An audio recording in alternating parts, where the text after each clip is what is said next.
बोलिए प्रेम से श्री सद्गुरु महाराज की जय।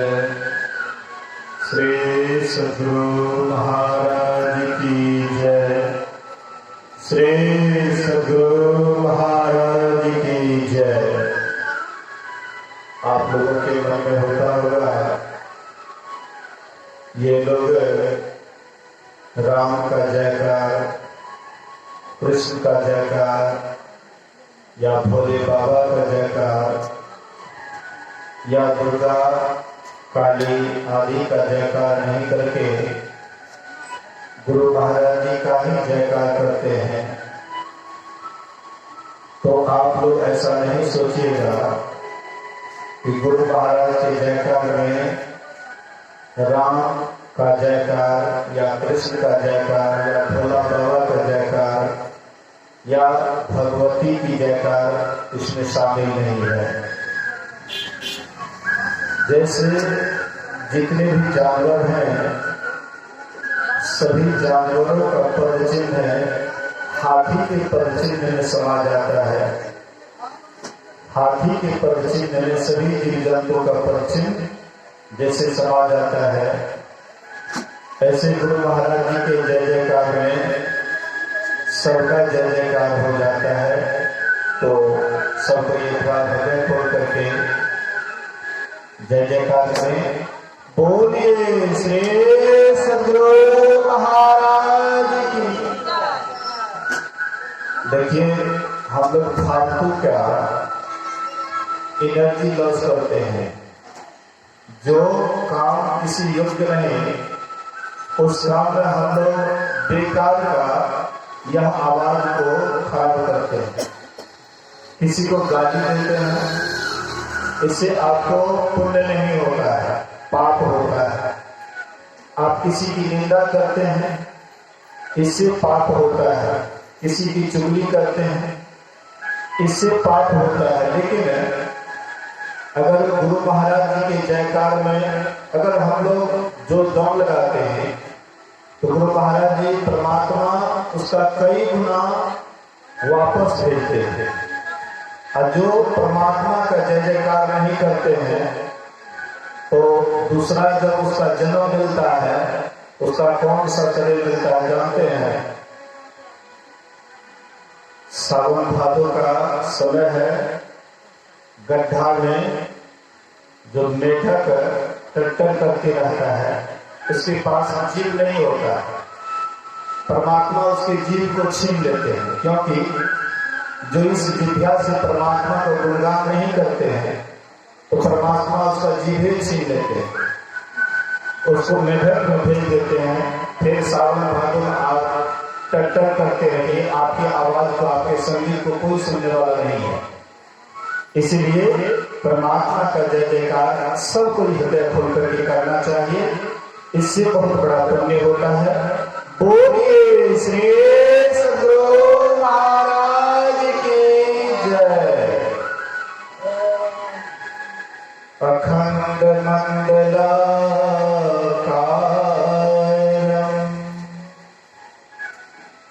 व्याप्तमेन चराचरं तत्पदं दर्शितं येन तस्मै श्री गुरुवे नमः। धन्य धन्य सतगुरु सुखद महिमा कहे न जाए। जो कछु कहो तुम्हारी कृपा मोते कछु न बसाए। सर्वत्र सर्वदा वर्तमान सद्गुरु महाराज जी के पावन चरणों में कोटि कोटि नमन। उपस्थित गुरुजन, धर्म प्रेमी सत्संगी बंधुओं, पूज्या माताओं तथा भक्तिमती बहनों, आइए हम लोग सब कोई मिलजुल करके एक छोटा सा भजन गाते हैं। मैं आगे आगे गाऊंगा, आप लोग पीछे से गाएंगे। और साथ ही साथ घर वाले से भी अनुरोध है कि थोड़ी देर के लिए सब काम धाम में विराम दे दीजिए और सब कोई थोड़ी देर के लिए बैठिए। एक बार ऐसे ही सत्संग हो रहा था तो एक घुन्ना और घुन्नी जो लकड़ी को घूमते रहता है कीड़ा, तो घुन्नी कहती है घुन्ना से ये अभी सत्संग हो रहा है इसलिए अभी काम धंधा नहीं कीजिए। तो घुन्ना कहता है अरे ऐसे ही साधु महात्मा बोलते रहते, क्या उधर ध्यान देती है, छोड़ो ये सब बात को। हम लोगों का काम है भूनने का, इसलिए हम लोग लकड़ी भूनते हैं। तो कहते हैं कि देखिए हम लोग तो जिंदगी भर लकड़ी भूनते रहेंगे, लेकिन यह सत्संग बारंबार नहीं लेता है। जब राम की कृपा होती है तभी हम लोगों को सत्संग मिलता है। हाँ, तो इसलिए अभी यह काम छोड़ दें, थोड़ी देर के लिए सत्संग सुने। तो घुन्ना कहता है तुमको सत्संग सुनना है तो सुनो, लेकिन हम सत्संग में सुनेंगे, हम तो घुनवे करेंगे।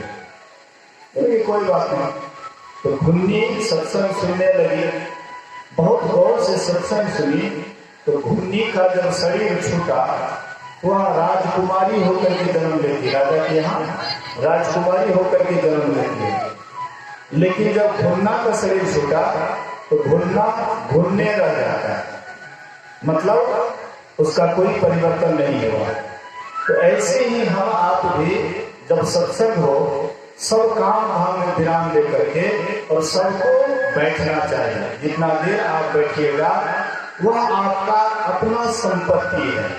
और ये जो आप देख रहे हैं घर मकान या बैंक बैलेंस, ये सब कुछ भी आपके साथ नहीं जाएगा, सब कुछ यहीं रह जाएगा।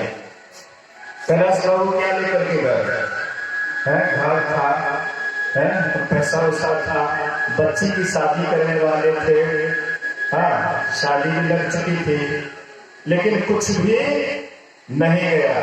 मन का अरमान मन में ही रह गया।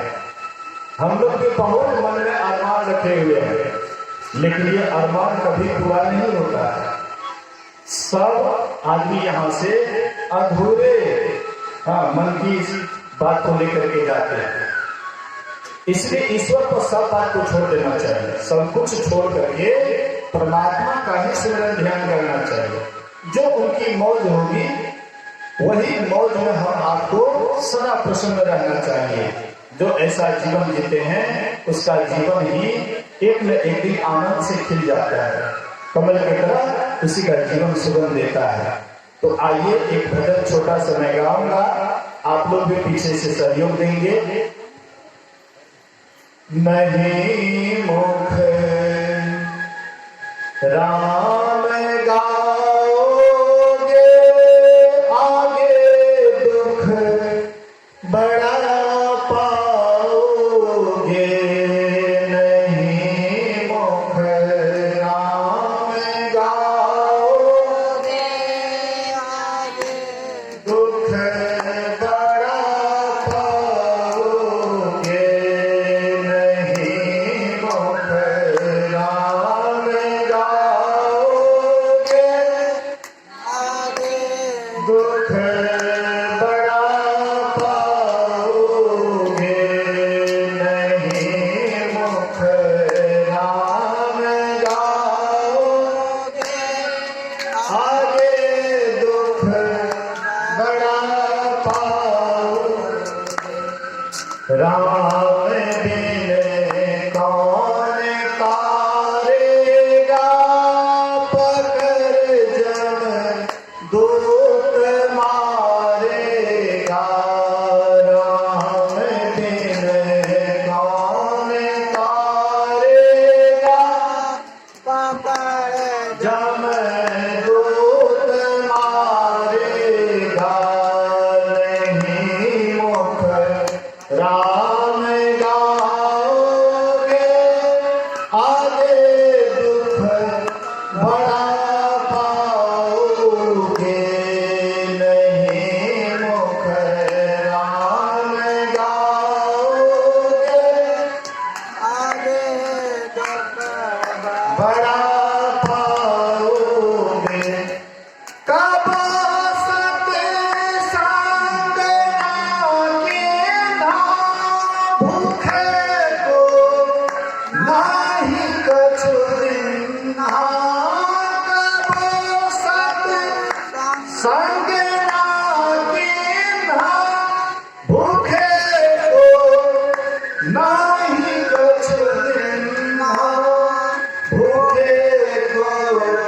नाही कछु दिन माया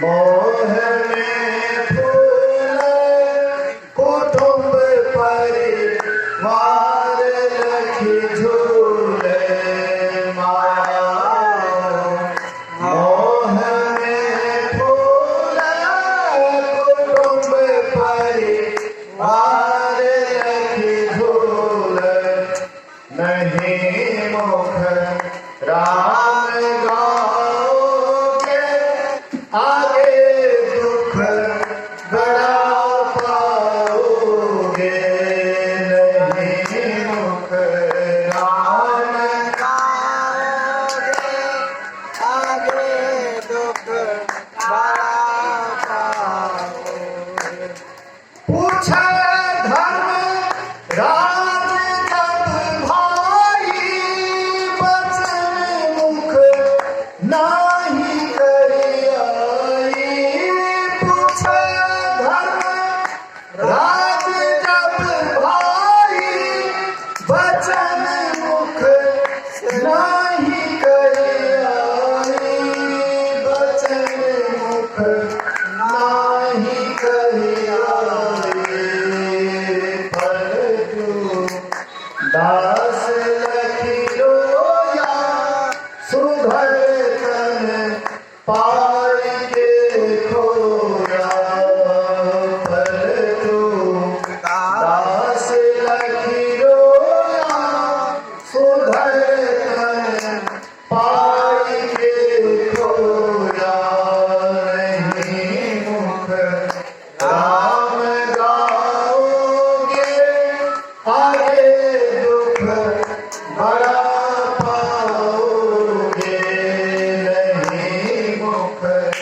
राम गाओगे आगे दुख बड़ा पाओगे बोलिए प्रेम से श्री सद्गुरु महाराज श्री सद्गुरु महाराज श्री सद्गुरु महाराज की जय।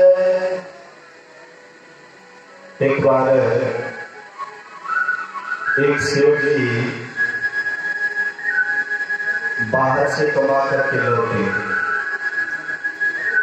स्टेशन पर उतरे उनके पास बहुत सामान था अकेले ले जाना असंभव था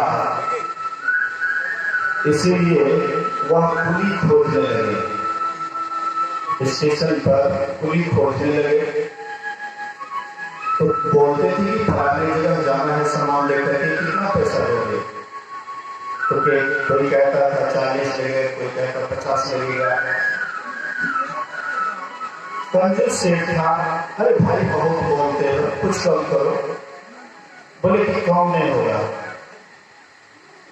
अंत में वह खोलते खोलते बोले कि कोई कम खर्ची कुली नहीं है कि कम पैसा में मेरा सामान लेकर के जाएगा बोले कि हाँ 3 नंबर प्लेटफॉर्म पर है कम खर्ची कुली आप जो दीजिएगा वही ले लेगा तो गए सेठ जी कहते हैं कि भाई हमको फलाने जगह जाना है सामान लेकर के कितना पैसा दोगे बोले कि 10 रुपये सेठ जी सोचे कि कहाँ 50 कहाँ 10 कहते अच्छा कोई बात नहीं सामान उठाओ लेकर के चलो तो सामान उठाए लेकर के चलने लगे प्लेटफॉर्म से थोड़ा बाहर निकले एकांत हुआ शांत हुआ उसके बाद वह कुली कहता है कि सेठ जी मेरा एक पर्सनल नियम है कहते क्या तुम्हारा पर्सनल नियम है बोले जिसका मैं सामान उठाता हूँ उसको मैं सत्संग सुनाता हूँ तो आप सत्संग सुनिएगा तो आपका सामान हम उठा करके लेकर के जाएंगे और सत्संग नहीं सुनिएगा तो यहीं पर सामान हम छोड़ देंगे और बस चले जाएंगे शिव जी कहता है कि देखो हमको सत्संग फत्संग से कोई मतलब नहीं है जैसे ये गौ वाले को भी सत्संग फत्संग से कोई मतलब नहीं है महात्मा जी आए हैं तो आए हैं क्या मतलब है अपना सब धंधा में लगे हुए हैं कोई मतलब नहीं है तो बहुत आदमी को सत्संग अच्छा नहीं लगता है तो सेठ जी कहते हैं कि हमको सत्संग फत्संग से कोई मतलब नहीं है हाँ तो कहते हैं कि देखिए अगर नहीं सुनिएगा सत्संग तो यहीं पर सामान छोड़ देंगे, हम चले जाएंगे। मजबूर होकर के आप सोचे कि यहाँ पर सामान छोड़ देगा, हम तो सब सामान ले नहीं जा सकते हैं। अच्छा भाई, सत्संग सुनेंगे तो नहीं लेकिन सुन देंगे, हाँ मजबूरी है इसलिए सुन देंगे। अच्छा कोई बात नहीं, सुनिए नहीं सुन ही दीजिए। जैसे बच्चा कहता है कि हम पढ़ेंगे नहीं लेकिन पढ़ लेंगे। अब गार्जियन मारते हैं पीटते हैं तो बच्चा क्या करेंगे, मजबूर होकर के कहता अच्छा पढ़ लेंगे। तो जो बच्चा कहता कि पढ़ देंगे वह बच्चा कभी भी अपने जीवन में कोई काम करके नहीं दिखाता। लेकिन जिनका लक्ष्य है कि हमको पढ़ना है वही बच्चा आगे बढ़ करके कुछ न कुछ करके दिखाता है। तो वैसे ही कहते हैं कि मैं सुनूंगा तो नहीं लेकिन सुन लूंगा। लेकिन कोई बात नहीं, सुन ही दो लेकिन सुनो जरूर। तो वह चलने लगे रास्ते रास्ते, ये सत्संग सुनाने लगे। सत्संग सुनाते सुनाते जब सेठ जी का घर आ जाता है तो कहते हैं देखो भाई, अब सत्संग फत्संग बंद करो और सामान रखो, पैसा लो, अपना रास्ता ना हो। तो उसको 10 रुपया दे दिए कुली को, और जैसे पैसा लेकर के कुछ दूर गए, बोले कि सेठ जी सत्संग सुनाने के लिए एक बात छूट गया। कहते बाहर रास्ता मेरा माथा चाटता रहा, अब क्या छूट गया। कहते सेठ जी छठा दिन मैं मर जाऊंगा, मैं छठा दिन मर जाऊंगा। तो ये कौन आदमी के पल्ला में पड़ गए, पागल। जाओ जाओ ठीक है जाओ, भले मर जाओ। फिर खुद दूर आगे गए, बोले कि सेठ जी एक बात और सुनाने के लिए भूल गए। तो क्या भूल गया, 7वां दिन आप भी मर जाइएगा। जब बोले कि छठा दिन मैं मर जाऊंगा तो सेठ जी बोले हाँ हाँ कोई बात नहीं, जाओ जाओ भले मर जाओ। अब बोले कि 7वां दिन मैं भी मर जाऊंगा। अब तो सेठ जी को काटो तो खून नहीं लगा कि पैर के नीचे से धरती खिसक गई। किसी तरह से सेठ जी घर गए, सोचे कि अब तो हम 7 दिन के ही मेहमान हैं, 7 दिन में मेरी मृत्यु हो जाएगी। अच्छा कोई बात नहीं, लेकिन छठा दिन पहले वह मरेगा, कुली मरेगा, तब न हम 7वां दिन मरेंगे। तो दिन गिनती करने लगे, मंगल बुध बृहस्पति शुक्र शनि, दिन गिनती करेंगे। छठा दिन बोले कि वो आज छठा दिन हो गया। वो आगे क्या करते, जाते हैं 3 नंबर प्लेटफॉर्म पर, पता करते हैं कि कम खर्ची कुली जो था उसका क्या हुआ। और पुलिस का नहीं देखते वहां पर चिता जो लग रहा है, अभी भी आग लगा हुआ है, जल रहा है, वही कम खर्ची कुली का है, रात में मर गया। सेठ जी सोचे कि जो बात बोले सत्य निकल गया, बिल्कुल सत्य हो गया। अब लगता है कल मैं भी मर जाऊंगा।